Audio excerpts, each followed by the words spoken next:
আজকে আমরা সবাই মিলে হুট করে প্ল্যান করলাম যে সবাই মিলে আমরা টার্ফে ফুটবল খেলার জন্য যাব। আর যে বাবা শেখা যাতে 10টা বাজে বের হবো টাকা জমা দেওয়ার জন্য। এরপরে আমি আর আমার ফ্রেন্ড এখানে জার্সি পরে ওয়েট করতেছি সবাই আসার জন্য, সবাই আসলে আমরা রওনা দিব।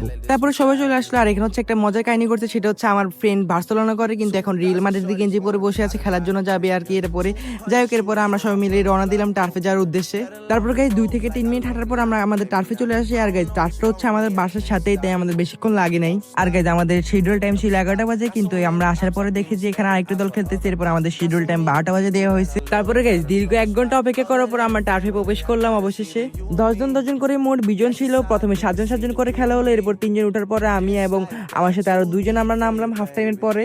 এরপর হচ্ছে আমি নামলাম খেলার জন্য। আর গাইজ আমি হচ্ছে খেলা একদমই পারি না, জাস্ট আমার একটা শখ ছিল যে আমি একটু টার্ফে খেলবো, জানি এটাই শখটা পূরণ করলাম। গাইজ আমি বেশিক্ষণ খেলিনি, কারণ এটা আমার অবস্থা ছিল না। আমি 20 মিনিট খেলার পরে উঠে গেছি, আর আমি এখানে হাঁপাইতে হাঁপাতে শেষ দেখতে পাইতেছি আমার কি অবস্থা।